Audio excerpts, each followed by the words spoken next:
Hey there, Wargamers, Justin Iron Paint here, and I had a request from Matthew Pena on YouTube about elemental battle armor. So let's take a moment and talk about that.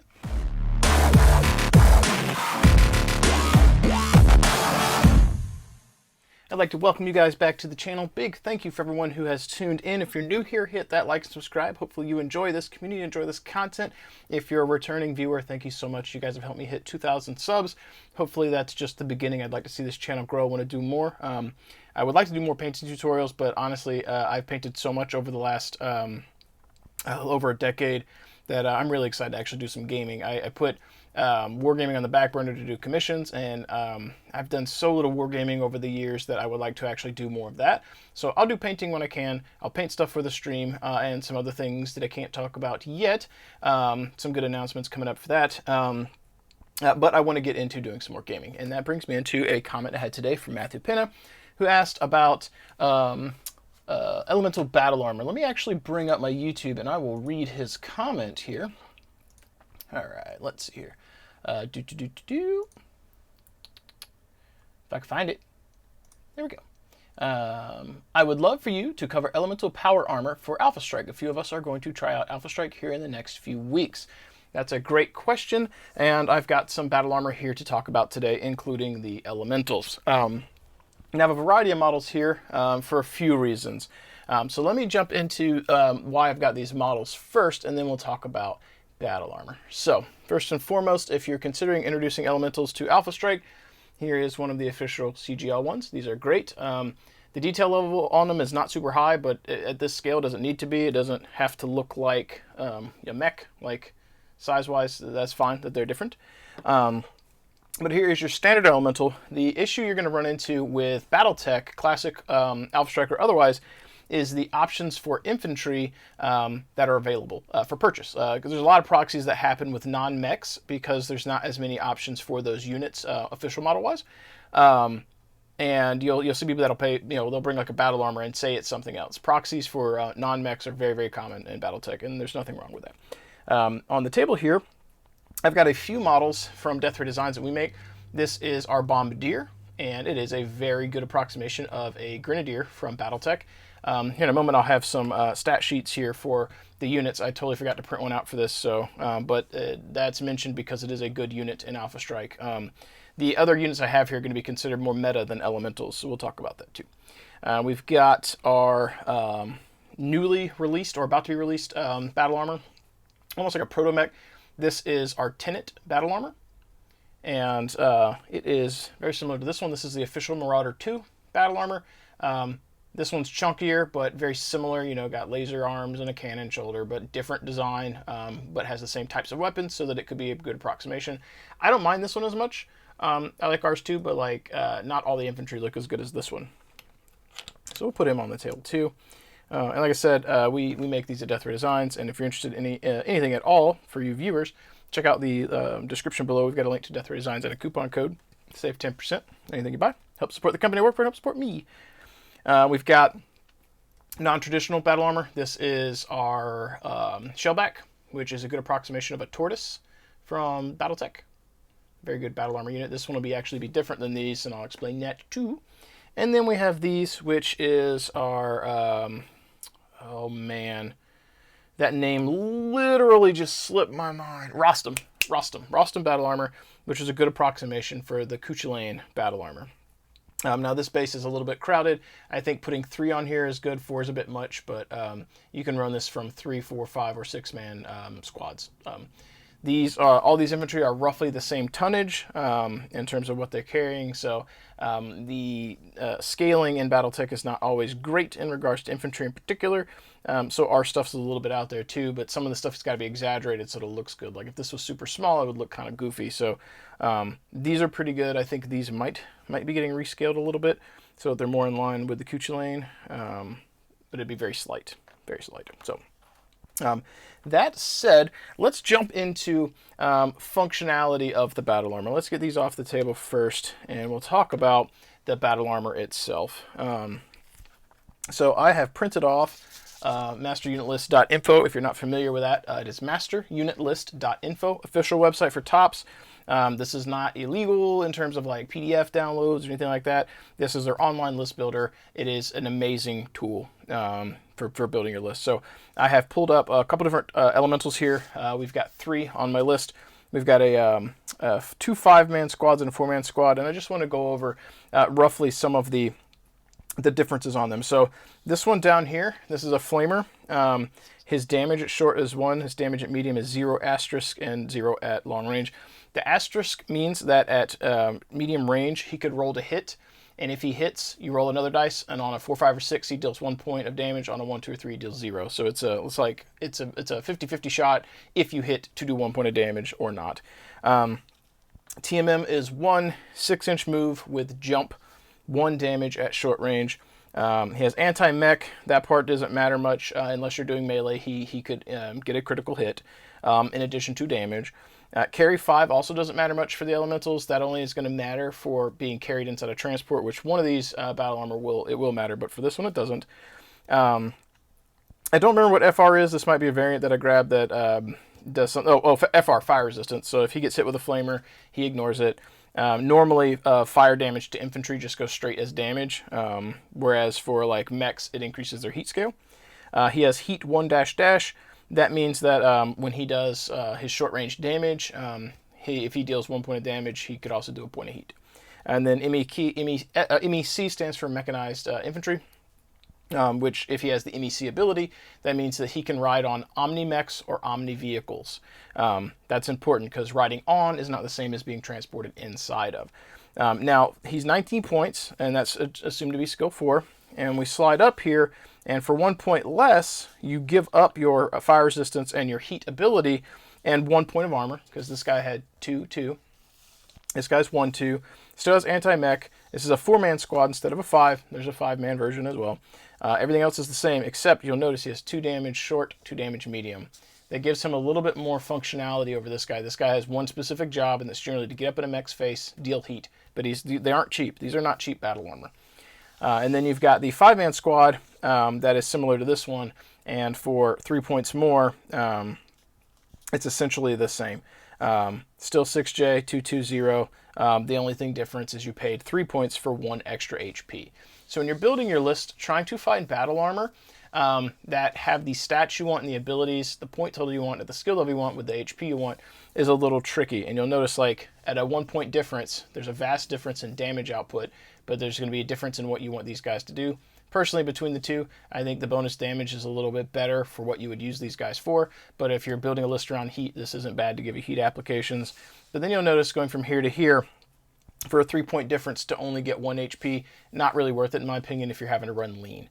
So that's standard infantry. One of the things for you to know, and I have my rule book here. I'll bring out the page for you. So this page here, it is page 44 in the Alpha Strike Commander's Edition book. This is the most recent one. The things that are important to note when you're getting into Battletech Alpha Strike, knowing the tables and all the damage or the mods and stuff, this seems like a lot, but really you only use small portions of it, and you'll use the same ones over and over. For example, over here, is from a grounded dropship, -1. You're never going to use that unless you're using dropships. That is almost exclusively ignored because no one uses it. Is from a unit battle or a unit with battle mech shield, +1. Like, that's so rare that if your unit has it, you'll know it and you'll tell your opponent constantly because you're excited about the shield. So a lot of the stuff you're going to be dealing with in here is going to be if you bring it, and you'll know about it, but the majority of it you're using a very small amount, so don't be intimidated by this. That said, we're going to come over here, and we're looking over at jumping movement, stand still. So when you shoot, if you're a mech, let's say you're this griffin, and you hop, when you're determining what you need to roll to hit, if you jumped, you add +2. Right? If you're a mech and you're stationary, you have a -1. So let's say that this Griffin is pilot skill 4. He's stationary. He treats his firing or his attacks for the turn as a 3 instead of a 4. If he jumps, he adds +2. He treats his skill as a 6 instead of a 4 for the turn. Makes it a lot harder to hit. The bonus to that is that if he jumped, he gets +1 to his TMM, which should be target movement modifiers will be jumping, TMM, +1. So his TMM would have a +1 because he jumped. So these have little notifications up here, little *1. And it lets you know to read down here, and it says infantry, conventional, and battle armor do not use the standing still or jumping attacker movement modifiers. So if you use infantry or battle armor and they jump, they do not take the penalty for jumping. They would get the bonus for TMM. That's important because these battle armor only have TMM 1. If you jump, you get +1, so they're considered TMM 2. That's huge. Those modifiers are huge. But if they're stationary, they don't get the benefit. So you don't take the penalty for jumping, but you don't get the benefit for staying still. Basically what that's saying is you should be moving your infantry always, because if you don't, they're dead. If you're a mobile target, you're a dead target. That's the way it works. Move, shoot, and communicate. So one of the other things that is easily missed over here, though, when you're firing at a target. So let's say this Griffin here wants to shoot at our elemental, our little bad boy right here. Our little Griffin, he's elevated. Pew, pew. He wants to shoot him. So you're going to start off by taking your gunnery skill, or skill, so 4 in this case.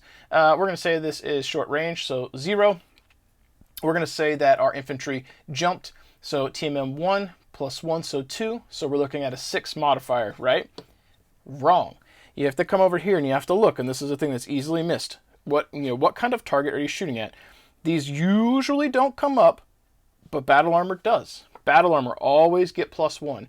So even if your battle armor didn't move, it's TMM 1, because its battle armor is considered TMM 2. If it jumps, it gets +1, TMM 3. So you always keep moving, always keep moving. That's huge. You tripled your TMM. It goes from a 1 to a 2 for being battle armor to a 3 for jumping. That's massive. So you would always want to do that. So the other thing that I made a note of was for damage. So if you are carrying battle armor on a mech, so let's say hypothetically, that's the wrong page. It is page 49. That's the page you're looking for. So if, let's say hypothetically, this was a clan mech and the battle armor are riding on him, and this battle master decides he wants to shoot him. Pew, pew, pew, pew. This page right here has got a little snippet that is worth noting, and if you don't see it, you'll miss it. And that's something that I didn't know about until or I guess it's technically 2 years ago, or going on 2 years now, 2021 at Southern Assault. And that is mechanized battle armor. If a unit carrying mechanized battle armor is hit, roll 1d6. On a result of 1 to 4, the carrying unit suffers the damage normally. On a result of a 5 to 6, the mechanized battle armor takes the damage instead. If this damage destroys the battle armor unit, any excess damage will be transferred to the carrying unit. Area of effect damage ignores this process, damaging all units within the area of effect instead. Okay? So what that means is you have ablative wounds, is what is the term that Battletech players will use. So let's use this urban mech for example. He has very low HP. You take this battle armor, let's say this one, or not that one. Let's go with the heat one, the cheaper one, or close to cheapest one. He's got 4 HP, right? And you have this urban mech who has, I don't know, like 4 or 6 or something. It might be 5, whatever. He's got low HP. Actually, let's make it a little bit easier. If you're doing this, you're probably playing clanners. Let's say this is a fire moth. Fire moths have 2 life. 1 structure, 1 armor. This guy hops on, right? He's got 4 life. That is 4 potential wounds your opponent has to get through to get to the fire moth. It's not exactly, because I have to roll a 5 or 6 to see if it hits, or roll a 5 or 6 to hit him directly, but it does help. And the fact that this battle armor has more life than that actual mech does anyway is super nice. And nothing is more frustrating than someone trying to shoot a fire moth with like a TMM 4 and all the mods, and they get 1 damage through, and then that 1 damage hits the battle armor. The other thing that's really nice with this one in particular, with the heat, or the FR, so fire resistance, is that if someone was shooting at your mech and they hit it with fire, and that fire or that heat effect rolls and it hits 5-6, hits your infantry, they would take damage, but they would ignore the heat because they have fire resistance, which would normally translate into a bonus point of damage against infantry. When you deploy battle armor, you can start the game with them attached to a mech. You just put it there, put it on the card. I usually use the card and just tell my opponent, remind them like I have a guy. If it's super crucial or it might be forgotten, I'll be like, hey, I'm going to set this next to him just so you remember he's there. He's not on the table. I don't want you to forget that infantry is with him, if that's a big deal. So if you want to mount, I don't know if they've changed this process. You used to have to pay, I believe it was 2 movement to hop on. They may have changed that. Essentially, if I want to hop on early on, I'll just start next to it and then I'll hop on to the mech. But you've got 6 moves, so you're pretty good to go with that. Let me actually look that up real quick and see if it states. So as far as I can tell on 38, and someone else who may know the intricacies of this a little bit better may be able to clarify if I missed something, it states here that your mechanized battle armor mount their transports like infantry with dedicated transports. I don't see dedicated on this page. That may have some other clause. It may ignore the penalty. If it does, I've been playing that wrong, but not to my opponent's detriment because I've always paid the 2 inches. But over here it says mounting and embarking. Units may only mount from base-to-base contact with a transport unit. The cost for mounting. Oh, sorry. This costs the mounting unit to move. So that would mean, if done correctly or the way I've interpreted, he's got a 6-inch move. As long as he's within 4 inches of this guy to get base to base, he gets base to base, and then he can spin his remaining 2 to hop on. Now, this has changed. It is worth noting you used to be able to embark, disembark in the same turn. You can no longer do that. But one of the major benefits of this, of battle armor, is let's say you're playing clanners and you start the game, and your clanner Griffin here, who's an Omni Griffin for this example, you start the game and you say, hey Bob, I'm deployed and I'm going to start the game embarked on my Griffin here. And then the battle armor or the battle master goes, ha ha ha. You start the game, battle armor drives forward, right? And he's like, I'm going to get short range. The Griffin can't get away. This is very extreme. You would never do this because these ranges are dumb. But sometimes people, they don't estimate ranges very well. So your Griffin goes, ha, I don't want to be at short range. Hi-ya, I'll just jump behind you. Again, he could have walked behind him, but for the sake of the argument, he's going to jump. And then he's going to be like, boom, at the end, it's during his activation, at the beginning or end, the battle armor can jump off, not in between, so at the beginning or end. So he'll hop off, and you'll be like, ha-ha, and maybe you want to not be base to base, and then you go, boom, all right, here, now we're on the rear arc, and then he shoots, even though you got the penalty for jumping. He didn't jump, shoots. Now, when he disembarks off of the the mech, he does not get a TMM because he did not actually take a move action, so he's only got his one point for being battle armor if he's shot at. But you're behind the target and you're leveraging that damage, which is why this guy here or this one with that 2 damage at short range is pretty brutal, because at short range you get bonus damage on the rear. Whereas with the heat, he would go up to 1, but go into 1 to 2 versus 2 to 3. So you get a little bit more value from the damage on the other guys on the rear, but the flame, the heat, that could be something you're weighing in for your lists. So that is the basic strategy you would use with these. You want to use them as ablative wounds and position your mechs so that your opponent can't ignore them, and they always have to know that little extra Swiss Army knife it drops out. So strategy being, you start the game. We'll rehash this real quick. Start the game, deploy your battle armor and say it's attached. Turn 1, this guy moves. Maybe this guy's got a really far move, like 30 inches or something. He walks around. You drop the battle armor off. He did not embark this turn because he started being attached to the mech. So it was not embarking because he was already attached at the start of the game. You go to the combat phase. You shoot everything at the battle master. He doesn't die. Takes some damage. You go to the next round. You do initiative. During the movement phase, your battle armor hops onto the Griffin. The Griffin GTFOs, jumps over here, gets behind this paint handle, goes for cover. And then on turn 3, boom, Griffin comes back out, jumps, drops off the battle armor, gets some extra damage. So you're not as efficient as you used to be because you could embark, disembark in the same turn. So previously you'd be able to jump on, move him, jump off. But it is a way for you to alpha strike a little bit and then run away. Alpha strike, run away. So hit and run tactics. The other thing you can do is if you have enough infantry, you can swarm the battle armor or swarm around the mech with the battle armor and try and stop them from moving. But you'd have to physically surround him. So that is a strategy with that. Now, why do I have other battle armor here other than promoting Death Ray designs? That is because the Elemental, while fluffy and fun for your opponent, is not always the most efficient battle armor. It depends on the era. So I've got a few here for consideration if you're going to be a bit more competitive or if your faction has access to it. Keep in mind with these units I'm going to go over, you need to consider who you are playing and what models they have. If I'm playing very casual with someone, I'll bring Elementals. Or I've got a few Cuchulainn options that I'll use that are not super duper bad, but some of these are very, very good. And there are other ones I didn't bring. This is a real quick list of just infantry or battle armor units I could show you. There are some really nasty ones on here that for similar or less points do way more damage. So when you set up to play with someone, make sure that you and your opponent both have an idea of what it is you're going to be doing and what kind of game you want to play. Because if you, in this case, was it Matthew? Is that your name? Yeah, Matthew Pena. If you and I were sitting down to play, and I've played 100 games of Alpha Strike and you've played 0, I'm not going to bring some of these battle armor and absolutely try and dumpster dunk you. That's not going to be fun for anybody involved. It will not be fun.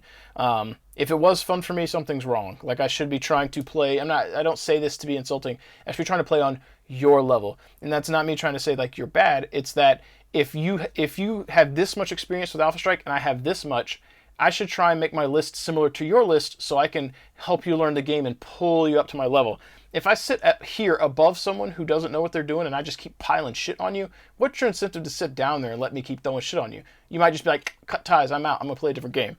And that's the way I operate. And anytime I play with someone, if we find that the game is really lopsided, I usually try and assess, how was the game going?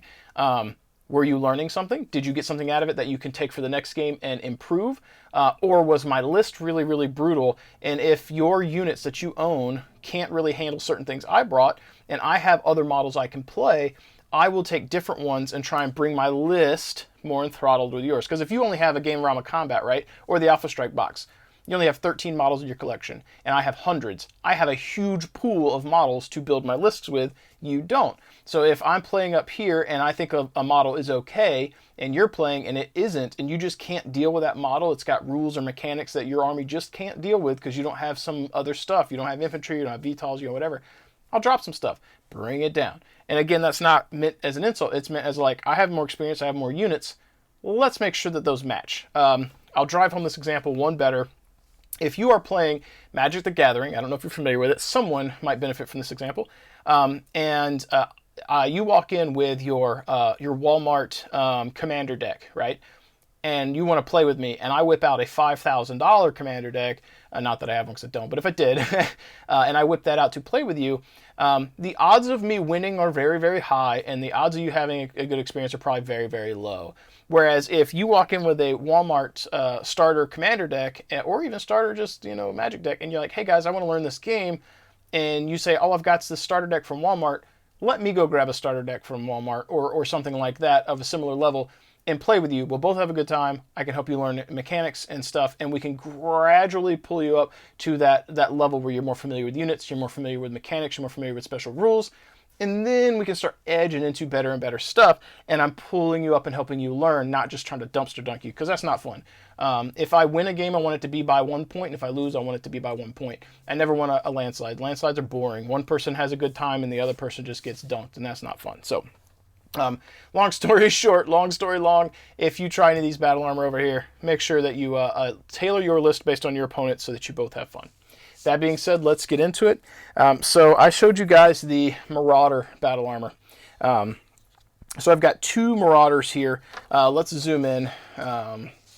So we've got the Marauder battle armor. This is considered to be a squad of 6. He's only 15 points. Now, he has no TMM, but remember, so long as, because he's a battle armor, anytime he gets shot at, +1, right? He's carry 6, so he's bigger, only 1. He has tag, that doesn't come up unless you're using some specific things, don't worry about it. X-Mech is a different type of mechanized infantry. What that means is he can ride on the outside of anything, even if it's not Omni, but there's some limitations on that. If you decide to run one, just look up X-Mech. It doesn't come up that often, but just remember that. He can do that. The big issue is 430. 430. Absolute insanity. He's 15 points. He's 6 points less than this guy. He has the same HP. He has less movement. He's a little easier to kill, but look at the damage difference, right? So, in the example I gave you guys of this right here, where you get behind him with your deploying unit, or your forward unit that has the battle armor, and it dumps it behind him. With the standard battle armor, the elemental I had here that has 2 damage, on the rear, that's 3, right? Or potential of 3. That Marauder goes from 4 to 5. 5 damage. 5 on the rear. That's absolute insanity. And he's 6 points less. You could fill 2 Marauder battle armors, this one right here, for 30 points. 2 of this one's 42. Like, the amount of points you save from filling 2 Marauders versus 2 Elementals, you could almost fill a whole nother Marauder. 4 Marauders of this 15.1 is 45 points. 2 Elementals is 42 points. It's a 3-point difference. Like, you'd take these all day. They do more damage. And that's why in the competitive scene, you do see a lot of the Marauder. Now I've got an even cheaper Marauder. This one, also same thing. This is the 5-man squad. It's 1 point cheaper, and you lose 1 point of damage. That's it. 14 points. So if you were to field 3 of this, that would be 42 points for 3 of this, or 2 of this. And it's like, the damage difference, the Alpha Strike spike is in this one's favor. And the big deal is that, like, this guy only has 2 at medium range. This guy has 3. You could park this little bad boy in some woods and never move his ass and just shoot stuff. So it's very, very good. But the more competitive of them is probably this one. For 1 point more, get 1 more damage, and just drive up and drop them behind people and absolutely wreck. It's insanity. If you're interested in picking those up, we've got some coming out from Death or Designs. This is the Tenant Battle Armor, and this is the Official Marauder. I got this in a trade from someone. They just gave it, and I didn't know what it was, but now I do. Moving on, one of my personal favorites here, we've got the Cuchulainn Support Armor. Now this one has 4 movement versus 2. Its TMM is 0, but again, remember, as long as it's battle armor, it gets +1 always. Forever and always if it's getting shot at, it's got +1. It also has stealth, and stealth states that at medium and long range, you get +1 to the mod. So it's normally a 2, this would be a 3. At long range, it's a 4, now it's a 5. Because he's a battle armor also get it at short range. So if you're shooting at him, his TMM is 1. Because he has stealth, his TMM is considered 2. And if he's in woods, which is one of the options for him, 3 for woods, right? So the strategy with the Cuchulainn is the same as the Marauder. You would attach them to the back of an Omni-Mech, ride on them, drive forward, drop off, shoot someone in the rear for 3 + 1, so 4 potential damage on the rear. And he comes in at 7 points cheaper than this elemental. 7 points. It's absolute insanity.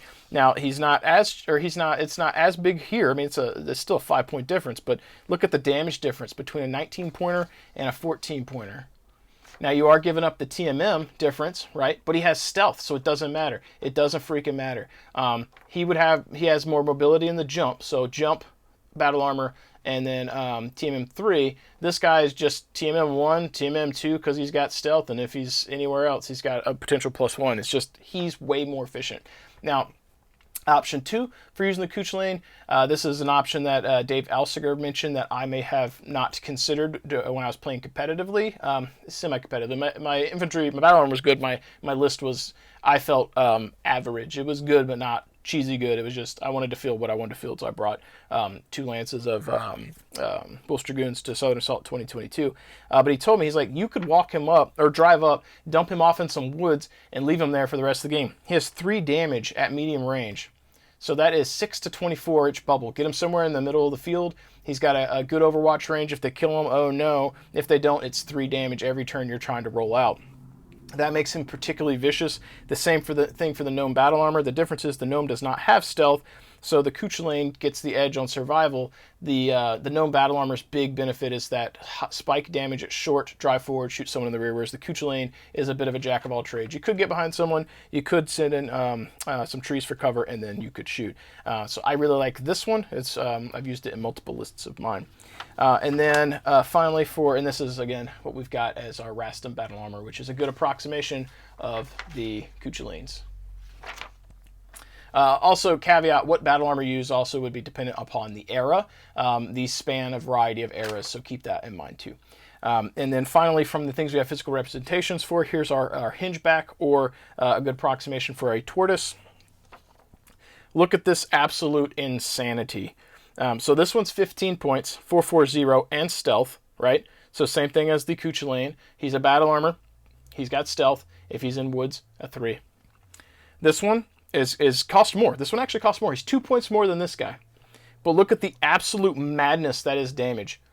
My Timberwolf in my my list for Southern Assault was over 50 points. Now, it does have a lot more HP, but over 50 points. And it was hitting this damage.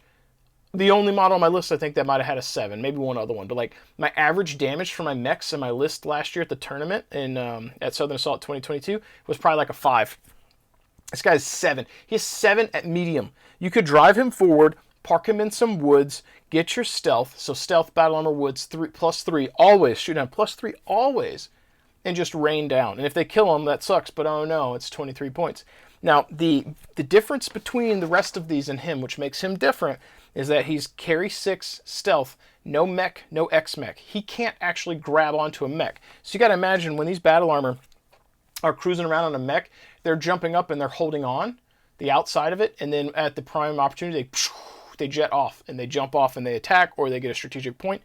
The tortoise, or the hingeback from us, it cannot grab on. But what you can do with this is you can get various transports that have a carry capacity 6, drive forward with that hovercraft, dump this little bastard out the front of it or on the rear of somebody, and hit them for 8 freaking damage. It's absolute Alpha Strike insanity. If you do this, if you bring this with a hover vehicle to transport it, and you drive that forward and you dump this out and shoot your buddy in the rear, that is a surefire way to make him not want to play Battletech with you. If your buddy does that to you with this, he is trying to make you not play the game. This unit is not fun. I say that again. This unit is not fun. People in YouTube land. And I know that there are people watching this that do play with it, but I'll say it again. This unit is not fun. No one likes to face it. The only people that like this are the people that use this. And that's fine if you're hyper competitive, but this isn't, it's not, no. Just, I bring this up because I want you to see the insanity of options you could pick depending on the eras and the things you're trying to use and the strategies you're trying to employ. This is try hard. It's rough, especially in casual games. Just don't do it. Like, this one's bad enough if you're going to do the hover, transport crap, but this is absolute nutters. Now, finally, I did want to have these in for good measure. I did not print the, or these are our bombardiers. I didn't print grenadiers. But here's another good option. So these can jump on. They're the mech. We got squad 5, squad 6. So for options, 19 points, 15 points, 330, 440. So for 4 points difference, you get 1 point of extra damage and 1 life. 6J. So he's a battle armor forever and always. He gets +1 when he's shot at. If he jumps, +1 for his team in from jumping. A little bit more mobility. You could go for trees, but basically the difference between him and an elemental on the stat line is 2 less movement. He loses a team in because he's slow, but he makes up for it by having all this damage. So this one is not too bad. It's going to fill a similar role to the Cuchulain, so 330. But he has stealth, so no jump, but stealth. So with the gnome, you have to move. You have to jump to get your plus team in. With the Cuchulain, he can just stand around. But it's almost a wash. They're very, very similar in their functionality, 330. This one is another competitive option, but not nearly as bad as the Tortoise. So yeah, I wanted to bring those to your attention, Mr. Matt Pena, if I said your name right. I appreciate the question. That's a really good question. It gave me something, it gave me a thing to make a video about and talk about. I hope that helped give you some options. If you're trying to learn or learn the elementals and battle armor use, you could just ignore the good or other unit options. Stick with your standard elemental. Learn the mechanics of jumping on and off your mechs. Get used to rolling the 1 through 4 to see if it hits the mech when you take damage, or 4 or 5 or 6 to see if it hits the battle armor. Get used to that mechanic. Get used to moving forward and strategizing with how you want to embark and disembark, and see if you can get used to the game, and see if you catch your opponent off guard with these. It's a lot of fun. In closing, the Fire Moth from the Alpha Strike box, the Clan Invasion box. It's a match made in heaven for the battle armor. You almost forever and always put a battle armor on your Fire Moths. They're glass cannons, and anything to potentially keep them alive is going to give you a deployment system for the battle armor to do rear shot damage and also try and keep them alive. Caveat to that, little asterisk, is that these other armors that can be carried, not this one, but the gnome, the marauder, the Cuchulain, and the gnome, they can also ride on it. They do more damage than this does. So if you are going to be a little bit more competitive or introducing new, more powerful units, that Fire Moth gives you like a 24 to 30 inch movement, which on a 4x4 table is most of the table. So like your opponent has to be very cautious of where they go, knowing that Fire Moth can be the assassin, can be a dagger, and get behind them. Trade-off is the Fire Moth is easy to kill, and the way that you counter that, the way to counter a Fire Moth getting behind you, overlapping fields of fire. So like if you never want to have a light mech behind your assaults. Like you don't want that. That's where they want to be. They want to be shooting you in the rear. The way that you help prevent this is have overlapping fields of fire. So like this guy's firing arc is this way, his is this way. Maybe you've got an urban mech, his is this way. So position yourself in the best way possible so that there's nowhere that your opponent can take that fire moth and single out a unit. Think of Dungeons and Dragons, shooter games, like World of Warcraft PvP kind of games as a rogue. The one thing that's going to give the fire moth style play an edge is a singled out unit that can't get away and they can get behind them. If you don't allow a unit to be singled out by itself, you minimize the efficacy of the fire moth and help prevent them from nuking a unit early on. Now, caveat to that, someone might still bring that fire moth in, they might still dump off that battle armor, they may still fire everything into the rear of your mech, because the odds dictate that that Alpha Strike may cripple or destroy that mech, and they're trading material. They're trading that battle armor, and they're trading that fire moth for that unit. So this is a bad example because it's the Battle Master. But let's say hypothetically this is a fire moth. Let's say it's got like 3 damage base, and it drops off the battle armor here. He is inside the arc of the Battle Master. So you've got let's say you're running the elemental battle armor here with the 2 base at short, potential 3 on the rear. This guy's got 3 base, potential 4 on the rear. You're looking at 7 damage on a Griffin. If you hit with all of it, it's probably a dead Griffin. So your opponent, if they're running a cheap fire moth, they may run in and trade. They may feel as though trading these 2 for that is worth it in the points. The other thing that this is going to do is you can't ignore them. They're going to shoot here. If you do not shoot and kill that infantry or the fire moth, they will pick up that infantry and run away with it and come back and do it again. Or if they wait to move them to the end and you're like, oh, well, they're just going to run away, so I'll just move forward with my units, they may just reposition. He's got jump jets in this case to jump behind you and keep shooting you. So the thing with these is they're glass cannons. They are pawns.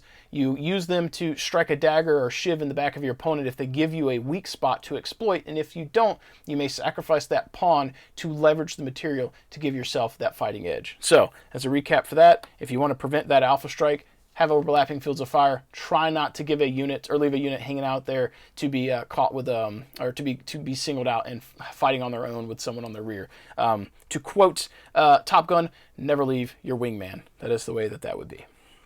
That said, folks, I think we have rambled long enough today. Matthew, whatever you go by, thank you for that question. That was awesome.